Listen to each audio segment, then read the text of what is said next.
এই যে আমার তাসু বাবু আজকে প্রথম রোজা অলরেডি আমাদের ইফতার হয়ে গেছে তাসু বাবু রান্না করতে করতে অনেক দেরি হয়ে গেল এজন্য আমি ডিনার আনলাম আর কি তাসু বাবু এই যে ডিনার রান্না করে নিয়ে আসছে দেখেন কত মোরগ পোলাও আমার তাসু বাবু রান্না করে নিয়ে আসলো এত সুন্দর এটা খুব মজার একটা মালাইয়ের ক্ষীর স্যালাড আর এই যে কাবাব তারপরে এটা গুড়ের হালুয়া এটা চিকেন বল পিঠা এই যে আরেক রকমের পিঠা হালিম গুঁড়া দুধের সন্দেশ বুটের ডাল বাবু তোমার ফেভারিট বুটের ডালের হালুয়া খেজুর তারপর এখানে আবার নো বাবা এখানে আবার তানা বাবা আবার পিৎজা আব্বু সড়ক তানা বাবা আবার এই পিৎজা অর্ডার করেছিল তো আমাদের ইফতার শেষ তাসু বাবু বাসা থেকে ইফতার করে তারপরে আমাদের জন্য ডিনার রান্না করে নিয়ে এসছে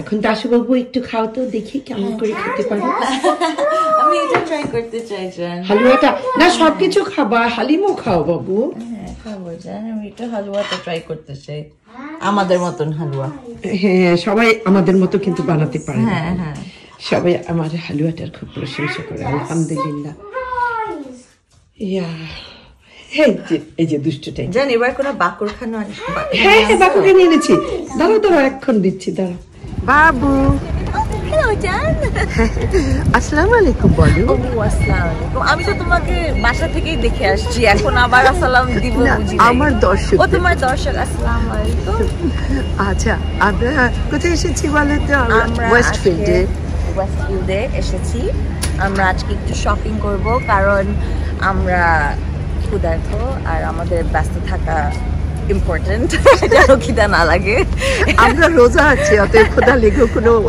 কিছু হবে না হ্যাঁ এই জন্যই তো জানি ব্যস্ত থাকলে তখন একটু কম খিদা লাগে তখন একটু কম খিদা লাগে তাই না তো আমরা এসেছি এখন একটু আমরা ছোটখাটো শপিং করব আমি বাংলাদেশ থেকে চলে এসেছি বাবুরা অনেক অপেক্ষায় ছিল আমরা এখন আলহামদুলিল্লাহ অনেক খুশি সবাই খুশি তা আমরা চলে এসেছি অনেক রোদ না আচ্ছা ঠিক আছে আমি একটু কথা বলি বলো আমি তোমাকে তোমার কথা শুনাই তো আমি বাংলাদেশ থেকে চলে এসেছি তো লন্ডনে আসছি বেশি দিন হয়নি তো রোজা শুরু হয়ে গেল তা আজকে বোধহয় তৃতীয় রোজা প্রথম রোজাতে আমি অল্প একটু ভিডিও করেছিলাম তাসুবাবু অনেক কিছু রান্না করে নিয়ে এসেছিল তো ওই দিন আমার শরীর খারাপ ছিল আমার চেহারা দেখায়নি ওটুকু আমি এর মধ্যে দিয়ে দিব আজকে তৃতীয় রোজা আমাদের এখানে তো একটু শপিং করতে আসলাম তো তানাবাবুর ক্লাস আছে তানাবাবু ইউনিভার্সিটি চলে গেছে আর মনটা অনেক খারাপ জানেন বাচ্চারা সবাই ব্যস্ত শেওয়ার গিয়েছে রুমানিয়া মারিয়াদের বাড়িতে শ্বশুর বাড়িতে গেছে শেওয়ার আর তাসুবার তো ম্যানচেস্টারে অনেক ব্যস্ত পড়াশোনা নিয়ে তাসুবাবু আজকে ছুটি নিয়েছে আমাকে কোম্পানি দেওয়ার জন্য তো তাসুবাবু হয়তো সন্ধ্যায় তানা যদি তাড়াতাড়ি ক্লাস থেকে ফিরে আসে তাহলে হয়তো তানাবাবু আমি আর তাসু ইফতার করবো আপনাদেরকে দেখাবো কি কি ইফতার করছি আর এখন টুকটাক একটু শপিং করবো চলেন আমরা সবাই একসাথে যাই আসসালামু আলাইকুম আমি একা বসে আছি কারণ আমি আজ একাই ইফতার করব তো আমি যে সকালবেলা তাইশানকে নিয়ে একটু শপিংয়ে গিয়েছিলাম ওয়েস্টফিল্ডে টুকটাক একটু কেনাকাটা করতে চেয়েছিলাম যে ওখান থেকে কেনাকাটা করে এসে তারপরে একসাথে আমি আর তাইশার ইফতার করবো কারণ বাচ্চারা কেউ নেই শেওয়ার মারিয়া রুমানিয়া গেছে বললাম আর তাসুবার তো ম্যানচেস্টারে তানার মানে প্রতিদিন পরীক্ষা হচ্ছে ভীষণ ব্যস্ত সকাল থেকে সন্ধ্যা পর্যন্ত সে ইউনিভার্সিটিতে থাকে বিকেল 5টায়ও তার ক্লাস থাকে আর আমাদের তো 5টার সময় ইফতার হয়ে যায় যার জন্য বেচারি ওখানেই ইফতার করে নেয় ইফতারের পরেই বাসায় আসে তো তাসু আমাকে বলেছিল যে আমরা শপিং শেষ করে একসাথে আমরা ইফতার করব কিন্তু সেটা আর হলো না কারণ আমরা শপিং মলে ঢোকার পরপরই জাভির স্কুল থেকে ওর টিচার ফোন করে বললো জাভি নাকি খুব অসুস্থ হয়ে পড়েছে প্রচুর বমি করছে ওর খারাপ লাগছে তো তাইশার সাথে সাথেই বাসায় চলে গেছে, আর আমারও না মন খারাপ হয়ে গেল। আমি আর শপিং টপিং কিছুই করিনি, তো বাসায় চলে আসলাম। এত টায়ার্ড আর খারাপ লাগছিল না, আমি না শুয়েই পড়েছিলাম, ঘুমিয়ে গিয়েছিলাম। তো এই মোটামুটি একার জন্য আর কি ইফতার, জানেন তো। আমার নেবারও কিছু ইফতার পাঠিয়েছে, আর আমি একটু বাইরে গেলাম, খুব জিলাপি খেতে ইচ্ছে করছিল জানেন। তো গেলাম, আমার বাসার সামনেই পাকিস্তানি একটা রেস্টুরেন্ট আছে, ওরা একদম গরম গরম জিলাপি ভাজছে, অনেক রকমের ইফতার ভাজছে, খুব ভালো লাগছিল দেখে। তো অনেকক্ষণ লাইনে দাঁড়িয়ে একটু ইফতার কিনতে পারলাম। নিজের একার জন্য আসলে তেমন কিছু করতে ইচ্ছে করে না, সবাই মিলেমিশে খেলে না ভাল লাগে জানেন। তো বাচ্চারা ইনশাল্লাহ বাচ্চারা যখন চলে আসবে তখন আমরা আবার একসাথে যখন ইফতার করবো আপনাদেরকে দেখাবো। ঢাকা থেকে এসেছি, বেশি দিন হয় নাই, এই তো মানে 10-15 দিনের মতো হয়েছে আমি ঢাকা থেকে এসেছি। কিন্তু জানেন একদম মানে মনে হচ্ছে কি জান চলছে না জানেন। প্রতিবারই ঢাকা থেকে আসার পরে এত টায়ার্ড আর এত খারাপ লাগতে থাকে, মানে ওটা বলে বোঝাতে পারবো না। কেমন যেন আমি একেবারে ডিপ্রেশনে চলে যাই। এই একাকিত্ব, এই মানে এত লম্বা সময় একা কাটানো, এগুলো খুবই কষ্টকর হয়ে যায় আমার জন্য। তবে খুব তাড়াতাড়ি আবার ঢাকা যাচ্ছি, খুবই তাড়াতাড়ি যাচ্ছি আবার ঢাকা, কারণ আমার বোন নাসরিনের ছেলের বিয়ে, হ্যাঁ ওর বড় ছেলে ফারহানের বিয়ে। তো খুব তাড়াতাড়ি আমি আবার ঢাকা যাচ্ছি। তো ফারহানের বিয়ে সবকিছু আপনাদেরকে দেখাবো ইনশাল্লাহ, যা যা দেখাতে পারি, যে কটা অনুষ্ঠান দেখানো যায় দেখাবো ইনশাল্লাহ। আর তারের বেশি বাকি নেই। আমি আশা করি আপনারা সবাই বাংলাদেশে খুব সুন্দরভাবে সিয়াম পালন করছেন, সবাই মিলেমিশে রোজা রাখছেন, ইফতার করছেন। আর বাংলাদেশে হয় কি, আমি যখন বাংলাদেশে ঈদ করতাম, মানে এর মাঝে 2-3 বছর আগে আমি একবার বাংলাদেশে মানে ঈদ করেছিলাম, ভীষণ ভালো লেগেছিল। কারণ হয় কি, ইফতার না একা খেতে ভাল লাগে না। হ্যাঁ, ওখানে প্রতিদিনই কারো বাসায়, মানে কয়েকটা বাসায় ইফতার আমরা পাঠাতামই। আর তাছাড়া আমার বাসার দারোয়ানরা বা কাজের লোকেরা, তাদেরকে প্রতিদিনই আমি ইফতার এবং সেহরি খাওয়াতাম। এটা আমার কাছে এত ভালো লাগতো, মানে মন থেকে খুশি লাগতো যে আমি কিছু করতে পারছি। কিন্তু এখানে তো আর ওটা হয় না, এখানে একা একাই সব কিছু করতে হয়। তো যাই হোক, একটু পরেই ইফতারের সময় হয়ে যাবে। আমাদের এখন খুব তাড়াতাড়ি কিন্তু ইফতার হয়ে যায়, দিন ছোট হয়ে গেছে। তো এই জন্য 5টার মধ্যেই আমাদের 5টা বেজে 5, 5টা 7, 5টা 10 এরকম একটু একটু বাড়ছে আর কি। তো এরকম ইফতার, যার জন্য দিনটা খুব ছোট। আর ঠান্ডার দিন তো, যার জন্য খুবই শীত কিন্তু আমাদের এখানে জানেন, মানে -0, মানে -1 ছিল আজকে সকালেও। প্রতিদিনই এরকম যাচ্ছে, প্রচন্ড ঠান্ডা, যার জন্য পানির পিপাসা খুব একটা লাগছে না। তো আল্লাহ রহমতে সুন্দরভাবে রোজা করতে পারছি। দোয়া করি আপনারা অনেক সুন্দরভাবে রোজা সম্পন্ন করেন। এটা আমাদের সিয়ামের মাস, আত্মত্যাগের মাস। যে যতটুকু পারি একে অন্যকে আমরা সাহায্য করি, তাই না? একজন আরেকজনের পাশে এসে দাঁড়াই, বিপদে আপদে কষ্টে খুশিতে, এটাই তো মানবতা, তাই না? তো আমরা যতটুকু পারি চেষ্টা করব।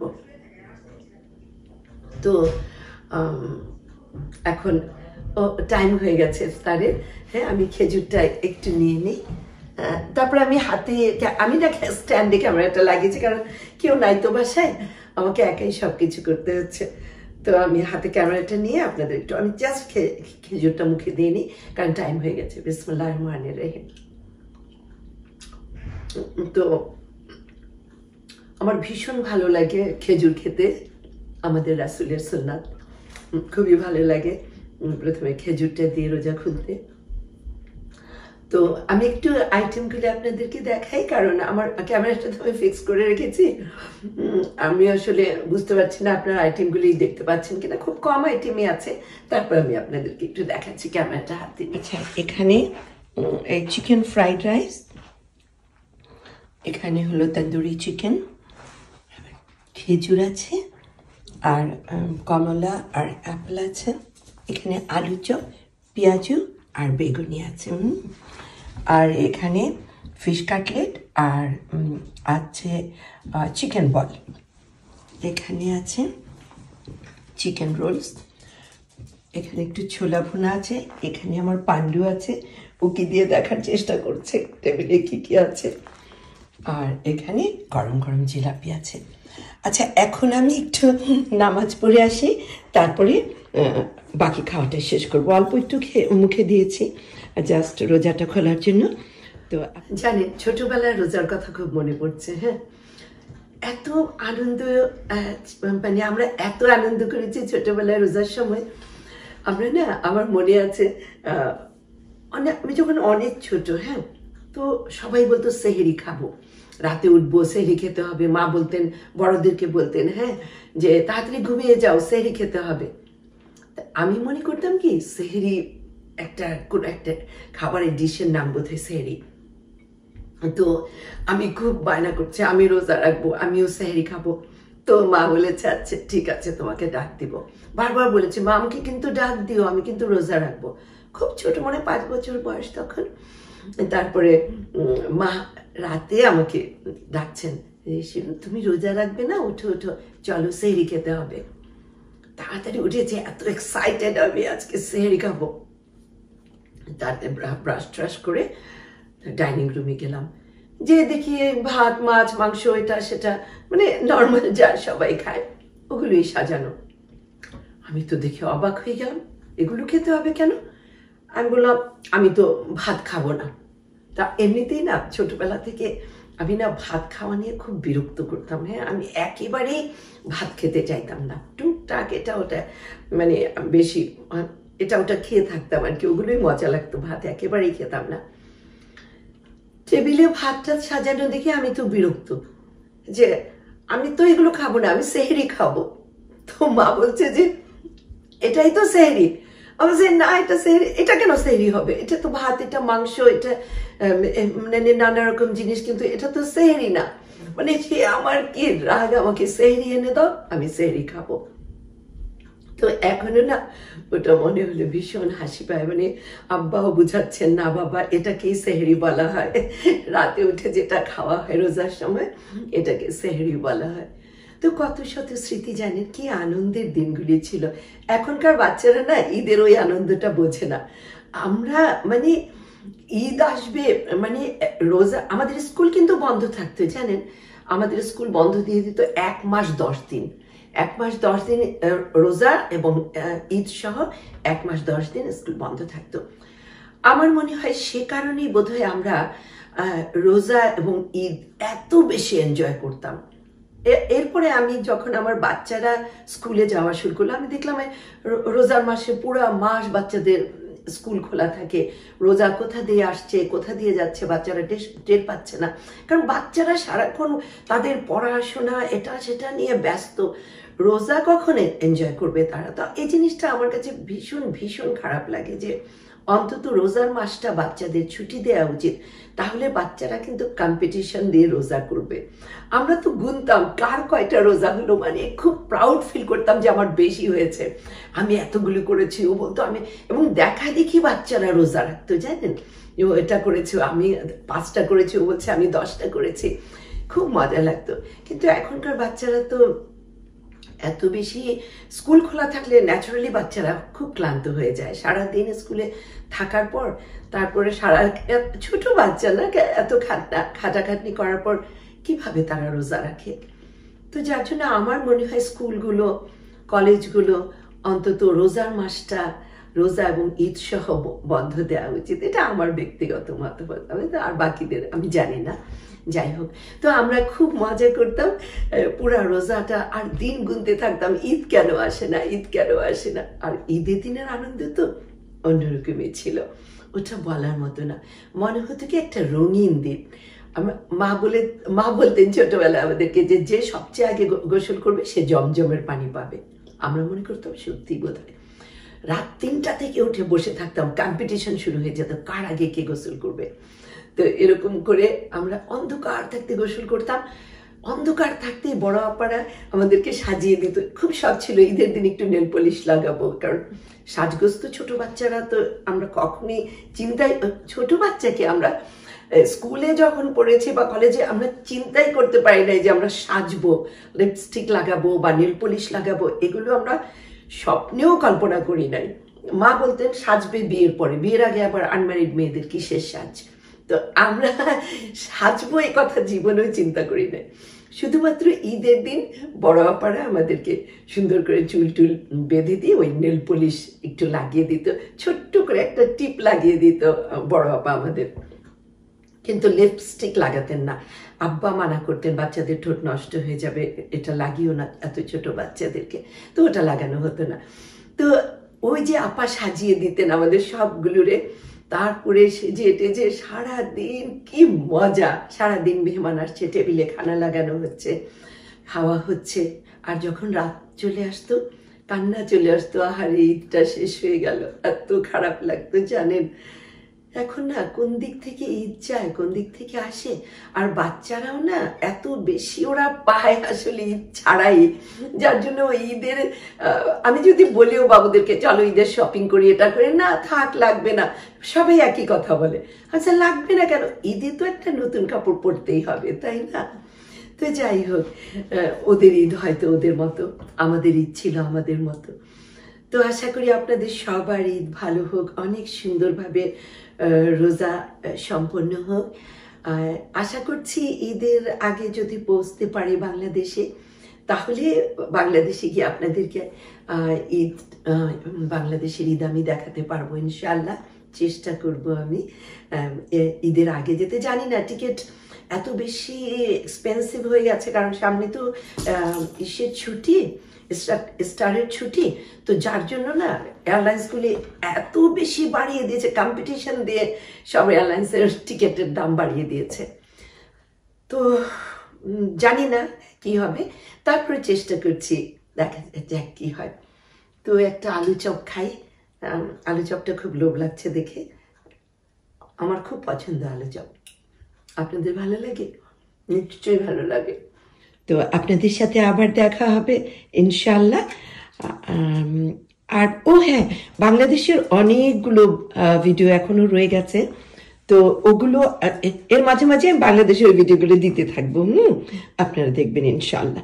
আচ্ছা তাহলে আজকে এ পর্যন্তই, আল্লাহ হাফেজ।